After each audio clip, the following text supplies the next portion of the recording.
Vamos começar hoje uma série que é sensacional, uma série dentro de uma temática que é muito importante para a igreja cristã.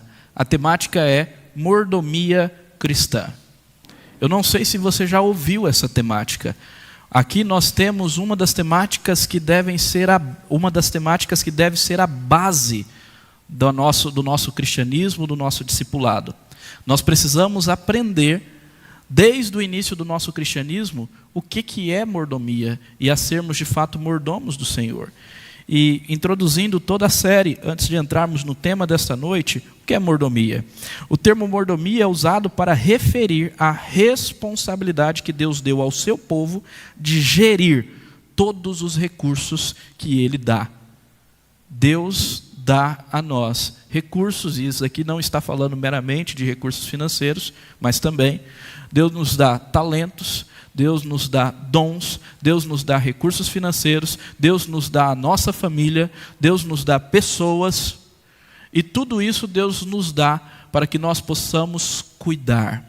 Lá no Éden, é dito ao homem para cultivar e guardar o jardim. E no Novo Testamento é dito que nós somos administradores. Então a forma de ver a mordomia é essa. O mordomo é essencialmente um administrador. Mordomo é aquela pessoa que cuida da casa do seu patrão. Claro, nós não temos essa figura aqui. É difícil nós vermos uma casa com mordomo, mas seria aquela figura que cuida da casa do seu patrão, que é responsável pela despensa, que é responsável por colocar o alimento às mesas, que é responsável por cuidar dos filhos e tudo mais que o seu patrão o confiar. É um gerente que cuida daquilo que lhe foi confiado. A mordomia cristã, portanto, parte do entendimento que tudo é de Deus. Salmo 24:1 diz: ao Senhor pertence a terra e tudo que nela contém. Ao Senhor pertence a terra e tudo que nela contém. Tudo é de Deus. Ele é o patrão, Ele é o chefe, Ele é o proprietário, não nós. E nós, então, devemos administrar aquilo que Ele nos dá. E tudo que temos, Ele nos deu para a sua glória. Uma pergunta que eu quero que fique na mente de vocês ao longo dessa série. Nós vamos adentrar setembro nessa série, antes do nosso aniversário. Você é um proprietário ou você é um mordomo? Você vive como proprietário das coisas que Deus te deu? Ou você vive como um mordomo fiel? Eu espero que você compreenda ao longo dessa série a diferença de um e de outro. Dito isso, o tema de hoje é contentamento. O Wade pregou sobre o que eu iria falar, podemos ir embora. Brincadeira. Mas a grande maioria das coisas que o Wade falou eu vou repetir para ficar claro na mente dos irmãos. Contentamento. Filipenses 4, 10 a 20. Abra aí a sua Bíblia. Contentamento. Filipenses 4, 10 a 20. Sempre de costume trago nos slides, mas deixa aí sua Bíblia aberta para que possamos voltar. O texto diz: fiquei muito alegre no Senhor, porque agora mais uma vez renasceu o cuidado que vocês têm por mim. Na verdade, vocês já tinham esse cuidado antes, só que lhes faltava oportunidade. Digo isso não porque esteja necessitado, porque aprendi a viver contente em toda e qualquer situação. Sei o que é passar necessidade, sei também o que é ter em abundância. Aprendi o segredo de toda e qualquer circunstância, tanto de estar alimentado como de ter fome, tanto de ter em abundância como de passar necessidade. Tudo posso naquele que me fortalece. Ou tudo posso passar naquele que me fortalece. No entanto, vocês fizeram bem, associando-se comigo nas aflições. E como vocês, filipenses, sabem muito bem, no início da pregação do Evangelho, quando parti da Macedônia, nenhuma igreja se associou comigo nessa questão de dar e receber, exceto vocês somente. Porque até quando eu estava em Tessalônica, por mais de uma vez vocês mandaram bastante para as minhas necessidades.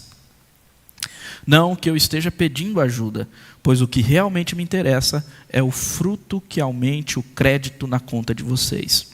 Recebi tudo e tenho até de sobra. Estou suprido desde que Epafrodito me entregou o que vocês me mandaram. que é uma oferta de aroma agradável, um sacrifício que Deus aceita e que lhe agrada. E o meu Deus, segundo a sua riqueza em glória, há de suprir em Cristo Jesus tudo aquilo de que vocês precisam. A nosso Deus e Pai seja glória para sempre. Amém. Vamos orar mais uma vez? Pai, muito obrigado por esse texto. Nos ajude a compreender. Eu te peço, ó Pai, que o Senhor me use para expor a Tua palavra. Mesmo sendo falho e pecador, que seja um instrumento em Tuas mãos. Em nome de Jesus. Amém. Irmãos, você já pensou que a morte pode chegar a qualquer momento? Esse sermão não é sobre morte. Esse sermão não é um sermão fatalista. Mas essa é uma reflexão que me veio à mente de ontem para hoje.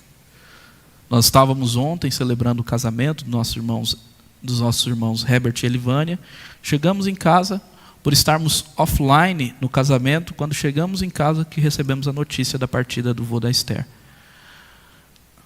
Qualquer momento a morte pode chegar. E a questão é que nada levaremos desta vida. Por quê? Porque nada trouxemos para o mundo, nem coisa alguma podemos levar dele. 1 Timóteo 6,7. Nada trouxemos, nada levaremos. O que nós temos aqui neste mundo foi o Senhor que nos deu para administrarmos. E nós precisamos entender que Deus é soberano e estarmos contentes com aquilo que Ele nos deu. A uns Ele deu mais por causa do seu propósito, a outros Ele deu menos.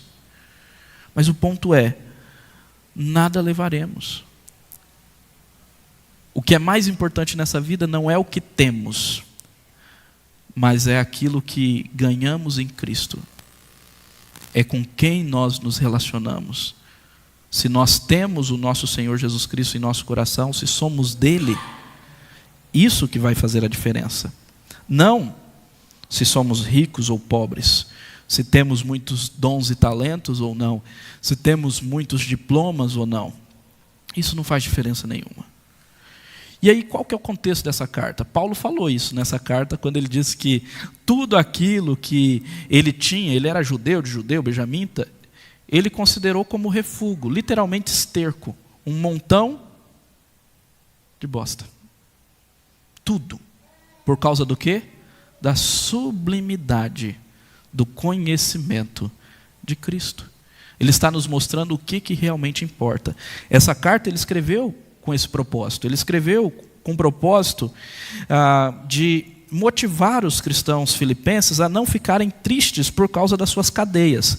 Paulo estava preso em Roma e os irmãos, com certeza, se entristeciam por causa da prisão do apóstolo Paulo.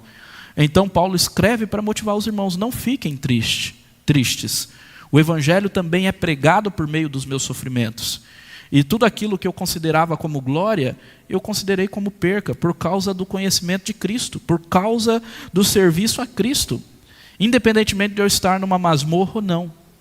Esse é o propósito. A sua exortação principal dessa carta é para que a igreja se alegrasse no Senhor, para que a igreja se alegre no Senhor. Versículo Filipenses 4,4, cantamos para as crianças: alegrem-se sempre no Senhor. Outra vez digo, alegrem-se. Paulo também tinha o propósito de exortar a igreja à unidade e harmonia no Senhor. Uma vez que nessa igreja havia uma contenda. Duas irmãs estavam brigando, Evódia e Síntique.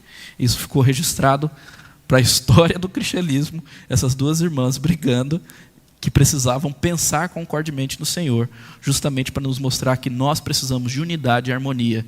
Ele está mostrando o que é mais importante. O último propósito dessa carta, que é exatamente o texto que nós lemos, era agradecer à igreja pela oferta que os irmãos haviam enviado a Paulo, que estava preso, por meio de Epafrodito. Epafrodito, um obreiro que estava pastoreando aquela igreja, enviou uma oferta para Paulo, ou levou uma oferta para Paulo da igreja, para que Paulo pudesse ter o seu sustento ali na prisão. E agora, agradecendo, ele fala sobre contentamento. Mesmo agradecendo, ele traz uma lição importantíssima para nós: contentamento. Vamos lá? A primeira coisa que ele nos ensina é o contentamento em qualquer situação. Versículo 10, ele diz que ele se alegrou. Fiquei muito alegre. Versículo 4, ele diz, alegrem-se no Senhor. E agora ele mostra a sua alegria também pelo cuidado da igreja por ele. Fiquei muito alegre no Senhor, porque agora mais uma vez renasceu, floresceu o cuidado que vocês têm por mim. Na verdade, vocês já tinham esse cuidado antes. De fato, essa igreja já havia ajudado Paulo antes. Houve um tempo que essa igreja não pôde ajudar, nós não sabemos o motivo. Se era de fato a igreja estava passando por algumas dificuldades financeiras, se era falta de possibilidade de alguém que levasse a oferta, alguma coisa nesse sentido, porque naquela época não tinha o Pix, então tinha que ter um viajante para levar a oferta. Nós não sabemos, mas Paulo ele foi gentil com a igreja. Ele disse, olha, na verdade vocês tinham esse cuidado antes, só que lhes faltava oportunidade. E agora renasceu, floresceu. Ele está alegre e agradecido, sendo gentil à igreja, não está cobrando nada. Até porque no versículo seguinte ele vai dizer que não é que ele estava passando necessidade. E ele não vai dizer, hora nenhuma, que é uma exigência que a igreja o ajudasse, de maneira alguma. Apesar de que sempre ele vai mostrar que essas ofertas levam a igreja a adorar a Deus por meio da propagação do Evangelho. Essa é a conclusão que nós vamos chegar. Então Paulo se alegrava pelo cuidado da igreja com ele, que era apóstolo e missionário, e pela preocupação da igreja com o reino de Deus. E ele destacava que apesar da sua condição, ele estava satisfeito. Versículo 11. Digo isto, não porque esteja necessitado. Paulo ele não estava passando necessidade, apesar de estar aprisionado. Porque aprendi a viver contente em qualquer situação. 2 destaques aqui. Primeiro, o aprendi. O aprendi aqui é uma palavra que traz a ideia de aprender um segredo. Paulo ele usa uma palavra bastante específica aqui, que é uma palavra que era utilizada pelas religiões de mistério da época. Lá em Filipos, uma cidade altamente influenciada pela religiosidade grega, havia religiões gregas que falavam sobre um conhecimento secreto, como o gnosticismo, ou um mistério secreto, algo que somente os iniciados naquela religião receberiam. Já viram isso? Sempre tem.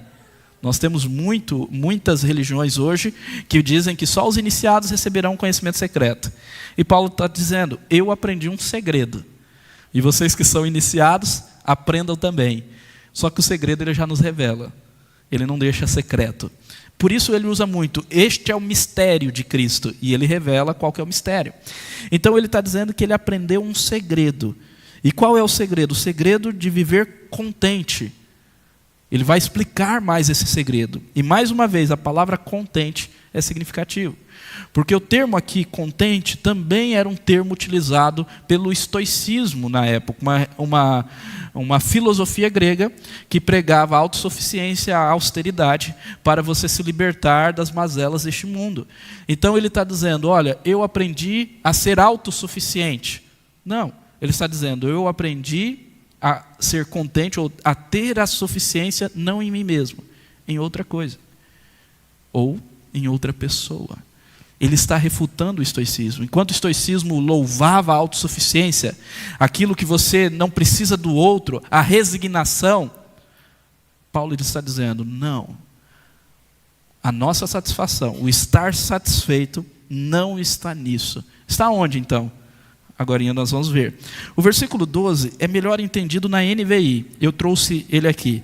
Paulo então está dizendo, eu aprendi o segredo de viver contente em toda e qualquer situação. Qualquer situação eu estou satisfeito. E ele vai falar quais são as situações. Sei o que é passar necessidade. Paulo sofreu. Paulo foi aprisionado. Paulo foi apedrejado. Sei o que é ter fartura. Vamos lembrar que Paulo também era cidadão romano, judeu, sentou aos pés de Gamaliel, um homem destacado. Aprendi o segredo de viver contente, mais uma vez, o segredo de viver contente em toda e qualquer situação, seja bem alimentado, seja com fome, tendo muito ou passando necessidade. Eu sei viver contente. Agora, o que é viver contente? Contentamento, meus irmãos, é estar satisfeito com aquilo que Deus nos dá. Contentamento não é estar satisfeito meramente com a pobreza. Entendam isso. Nós não estamos falando de pobreza meramente. Paulo ele diz: eu sei estar contente tanto tendo muito como tendo pouco. Porque às vezes quem mais precisa de contentamento é quem mais tem. Os ricos dos ricos são mais descontentes. Idolatram dinheiro e perseguem o dinheiro. Quanto mais tem, mais quer. E vivem em prol disso, adorando o dinheiro. Eu já tive o privilégio de iniciar uma igreja tendo como público-alvo o rico dos ricos. E uma frase de efeito que nós usávamos na visão da igreja é pessoas que são tão ricas, ou pessoas que são tão pobres, que a única riqueza que tem é o dinheiro. Pessoas que são tão pobres, que a única riqueza que tem é o dinheiro. Vocês estão entendendo? Então não é meramente estar contente com a pobreza, mas em qualquer situação, seja na riqueza, seja na pobreza, estar satisfeito, entendendo o que Deus nos deu. É Deus que nos dá o dom dele, é Ele que nos distribui os bens e os talentos, e nós precisamos estar contentes. Contentamento é isso. Agora a pergunta é: qual que é o segredo? Aprendi o segredo de viver contente. Qual é? Versículo 13. Contentamento na suficiência de Cristo. O segredo é Cristo. O segredo é o poder daquele que nos fortalece. Versículo diz: tudo posso naquele que me fortalece. Esse é um versículo extremamente mal usado. Vocês conseguem entender o contexto agora? Esse versículo é: tudo posso naquele que me fortalece. Vai lá, você vai conquistar o que você quiser. Como uma confissão positiva, a teologia da prosperidade e tantas outras coisas. E esse texto não está dizendo isso. A tradução de J.B. Phillips é bem interessante. Ele diz: estou pronto para qualquer coisa por meio da força daquele que vive dentro de mim. Qualquer coisa é o quê? Pobreza, riqueza, aquilo que ele me der. Eu estou pronto. Por quê? Porque se a vontade é dele e eu sou dele, então eu estou pronto. Ele vai me fortalecer para o que vier. Seja ir para os Emirados Árabes, o mundo árabe, e às vezes até ser morto lá, ou não, seja pregar o evangelho aqui no Brasil mesmo, entre os índios, aqui em Goiânia, e sofrer outro tipo de perseguição, ter outras necessidades, seja qual for o nosso chamado, qual for o nosso propósito, tudo podemos passar, porque é Deus que vai nos fortalecer, é Ele que nos chamou. Então, o posso aqui pode ser traduzido por capaz de enfrentar. Tudo posso ser capaz de enfrentar através do poder de Cristo. Tudo sou capaz de enfrentar através do poder de Cristo. Tudo aquilo que Ele mesmo reservou para mim, que é a vontade boa, perfeita dEle. Tudo posso passar. Conforme esses textos aqui que eu quero chamar a atenção dos irmãos. Eu trouxe aqui nos slides 2 Coríntios 12, 7 e 10 e Romanos 8, 35 a 39, que é a experiência e a fala do próprio Paulo. Lá em 2 Coríntios, Paulo nos conta de uma revelação que ele teve. Como apóstolo, ele recebia revelações de Deus. E essa revelação, para que ele não ficasse orgulhoso, Deus permitiu um espinho na carne que nós não sabemos o que é. Olha só, e para que eu não ficasse orgulhoso com a grandeza das revelações, foi-me posto um espinho na carne, pelo mensageiro de Satanás, para me esbofetear, a fim de que eu não me exalte. E aí Paulo diz: 3 vezes pedi ao Senhor que o afastasse de mim. E qual foi a resposta do Senhor? Então ele me disse: a minha graça é o que te basta. A minha graça é o que basta para você, porque o poder se aperfeiçoa na fraqueza. De boa vontade, pois, mais me gloriarei, Paulo diz, nas fraquezas, para que sobre mim repouse o poder de Cristo. Por isso, sinto prazer nas fraquezas, nos insultos, nas privações, nas perseguições, nas angústias, por amor de Cristo. Porque quando sou fraco, então é que sou forte. Tudo posso passar. É Ele que me fortalece. Quando eu sou fraco, então eu que sou forte. Por quê? Porque o poder dele se aperfeiçoa na minha fraqueza. E o que me basta é a graça dele. O que esse texto está nos dizendo é que nós precisamos da graça. Para sermos contentes, precisamos da graça. Para termos contentamento, estarmos satisfeitos com aquilo que Deus nos deu, precisamos entender que a graça é suficiente. E a pergunta é, você já tem a graça na sua vida? Cristo já te salvou? Você já entendeu que o maior presente da sua vida você já recebeu em Cristo Jesus? Que Ele verteu cada gota do sangue dele, não foi mediante ouro, nem prata, nem nada. Se você vendesse tudo que você tem para tentar comprar aquilo que Cristo comprou para você na cruz, você não conseguiria comprar. E você já tem esse maior presente? Isso deve motivar. Vocês sabem o que é o oposto do contentamento? O oposto da satisfação?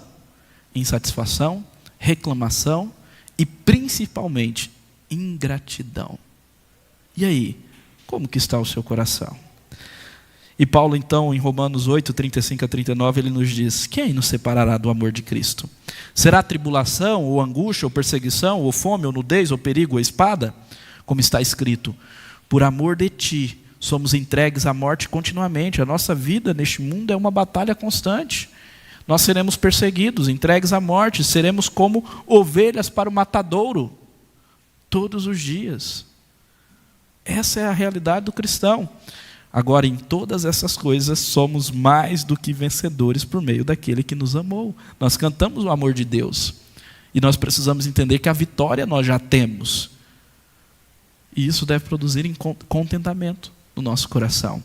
Porque eu estou bem certo que nem a morte, nem a vida, nem os anjos, nem os principados, nem as coisas do presente, nem do porvir, nem poderes, nem a altura, nem a profundidade, nem qualquer outra criatura poderá nos separar do amor de Deus que está em Cristo Jesus, nosso Senhor. Nós vamos chegar num texto em 2 Coríntios capítulo 8 e 9, onde é dito que Cristo Jesus, sendo rico, fez-se pobre por amor de nós, para que nós pudéssemos ser ricos, não ricos de bens materiais, apesar de que se Ele quiser, Ele nos dará, e nós precisamos ser contentes com isso, mas há infinitamente mais ricos da sua graça, da herança eterna, do pão da vida que alimenta a nossa alma. E isso deve nos satisfazer. Amém? Em terceiro lugar, contentamento com a provisão de Deus. Versículos 14 a 19, nós temos aqui um momento em que Paulo, então, de fato, agradece a oferta. Ele vai dizer: no entanto, vocês fizeram bem. Depois dele falar que ele está contente, ele está satisfeito, tudo ele pode passar, ele não vai rejeitar a oferta. Então não envie a oferta para mim. Nada disso. Ele vai dizer: vocês fizeram bem associando comigo nas aflições. Ele estava preso. E como vocês, filipenses, sabem muito bem, no início da pregação do Evangelho, quando parti da Macedônia, nenhuma igreja se associou comigo. Havia uma sociedade entre o apóstolo e a igreja. Nessa questão de dar e receber, a igreja doava recursos para que o apóstolo pudesse pregar o Evangelho, não só em Filipos, mas em outras cidades, como nós fazemos com os missionários. Hoje nós temos missionários, inclusive o nosso irmão missionário Paulinho está agora se preparando, de fato, para ir entre os refugiados árabes. Nós precisamos orar por ele. Então, questão de dar e receber, exceto vocês somente. Porque até quando eu estava em Tessalônica, em outra cidade, por mais de uma vez vocês mandaram bastante para as minhas necessidades. Uma coisa que nós vemos aqui é que a provisão de Deus tem a ver com a propagação do Evangelho na vida de Paulo. E muitas vezes nós queremos, de fato, a provisão de Deus na nossa vida. E, meus irmãos, Deus provê nas nossas vidas. Sim, Ele provê para o nosso sustento, para o sustento da nossa casa, para podermos abençoar aqueles que estão à nossa volta. Mas Deus provê para a propagação do Evangelho. E quanto mais nós formos fiéis nisso, no auxílio de missionários, no crescimento da igreja e do reino, mais o Senhor vai nos dar, para abençoar o crescimento do reino e da igreja. Generosidade. Isso está em 2 Coríntios capítulo 9. O Senhor faz superabundar a nossa generosidade para que, tendo mais, nós possamos ajudar mais o reino.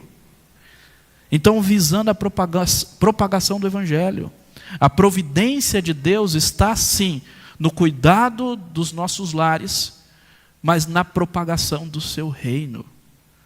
Porque neste não é o propósito da nossa vida aqui, a adoração e a glória de Deus, o crescimento da igreja e a propagação do Evangelho?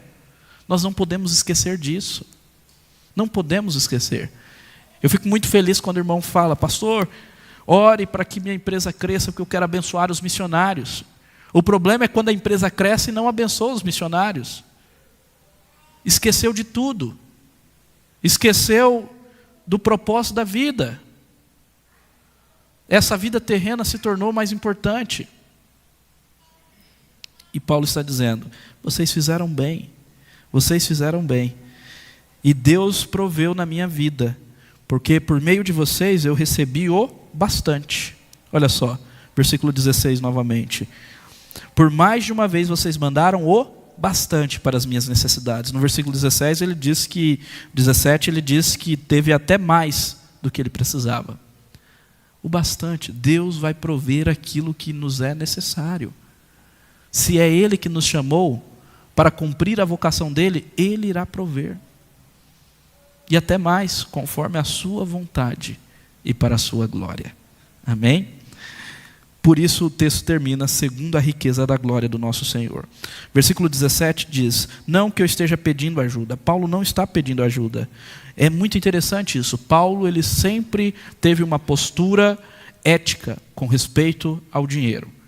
Ele não mercadejava a palavra, apesar de falar que digno é o trabalhador do seu salário. E quando Deus dava oportunidade para ele, ele trabalhava para não ser pesado às igrejas que ele iria pregar. Mas em alguns momentos, claro, ele precisava do apoio da igreja. Por isso ele diz: não que eu esteja pedindo, pois o que realmente me interessa é que o fruto que aumente o crédito, na conta de vocês. Recebi tudo e tenho até de sobra. Estou suprido desde que Epafrodito, ele está falando que Epafrodito realmente entregou a oferta. Isso também é importante, justamente para mostrar que esse servo fiel foi fiel na entrega. Me entregou o que vocês me mandaram, que é uma oferta de aroma agradável, um sacrifício que Deus aceita e lhe agrada. Paulo está dizendo que nós temos um crédito diante de Deus. Olha que coisa interessante, que linguagem diferente, né? Nós, às vezes, na igreja presbiteriana, temos medo de falar isso, temos crédito diante de Deus. Claro que não merecemos nada. O crédito que temos foi conquistado por Cristo. Mas ele está falando aqui de adoração. Que nós temos um crédito de gratidão. Não é que vamos comprar a nossa salvação, e muito menos barganhar as bênçãos de Deus. Mas é gratidão. E Paulo está dizendo: nós temos um crédito de gratidão diante do Senhor. E quando vocês ofertam, no caso para missões, esse crédito aumenta. A gratidão diante de Deus aumenta. Isso é adoração para Deus. Aroma suave, adoração para Deus. E Paulo, versículo 19 diz: e o meu Deus, o nosso Deus, segundo a sua riqueza em glória, há de suprir. Suprir. Ele supre. Isso é providência. Suprir o quê? Em Cristo Jesus, tudo aquilo que vocês precisam. Em Cristo, nós podemos confiar e descansar que tudo o que precisamos para cumprir os propósitos de Deus em nossas vidas, Ele nos dará. Amém?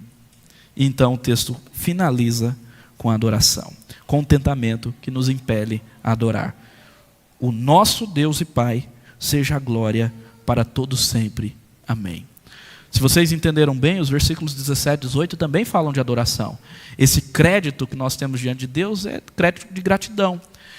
As nossas ofertas serem aroma suave na presença do Senhor, é uma linguagem que Paulo resgata lá do Antigo Testamento.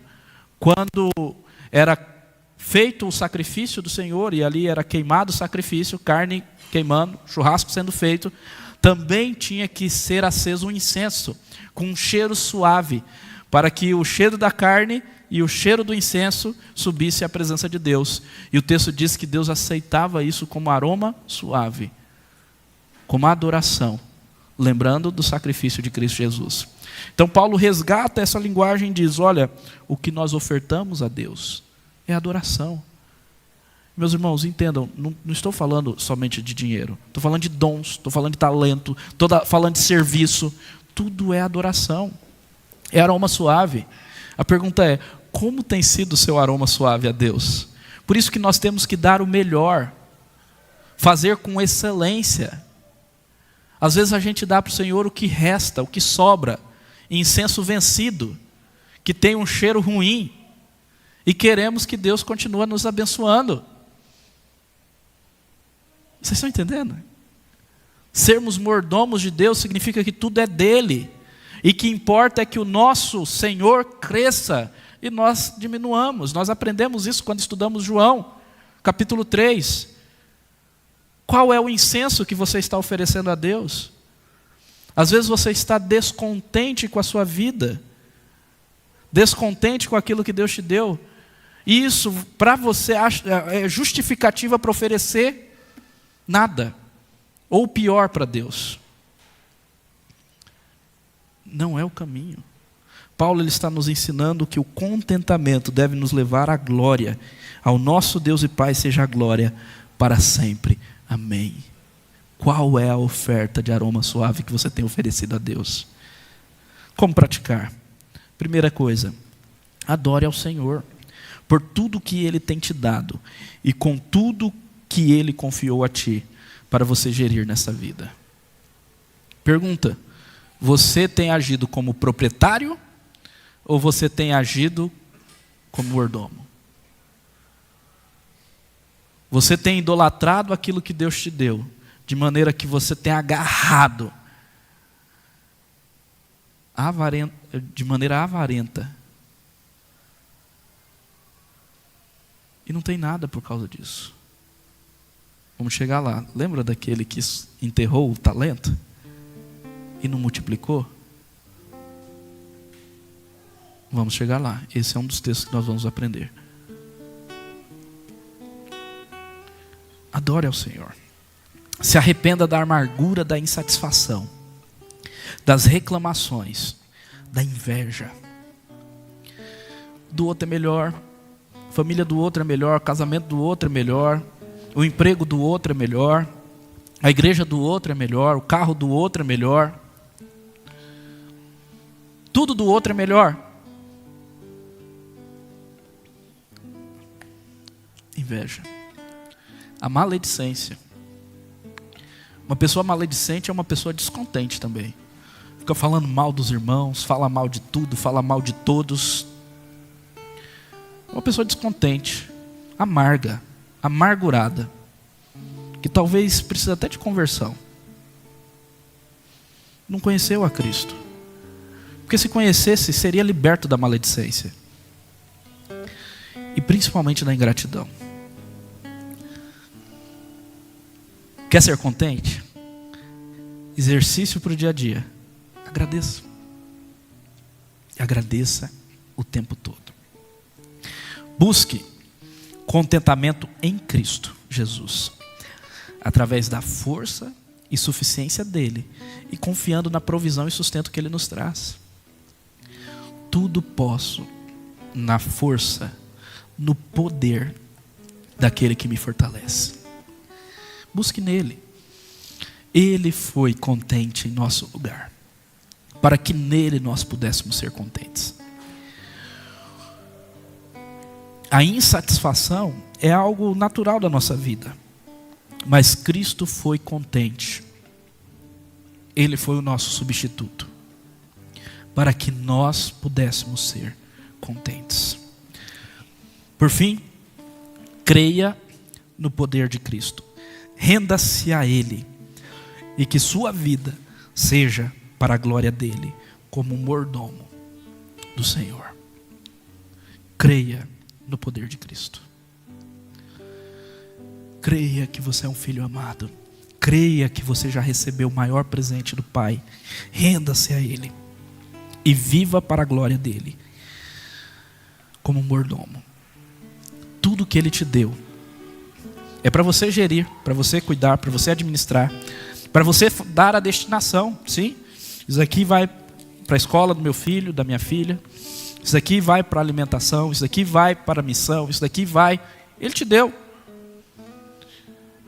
Ele te pede para você ser um bom gerente, um bom administrador, cultivar e guardar, e também multiplicar, mas tudo visando a glória dele. Se não é para a glória dele, se arrependa disso. Amém? Curva sua cabeça e ore.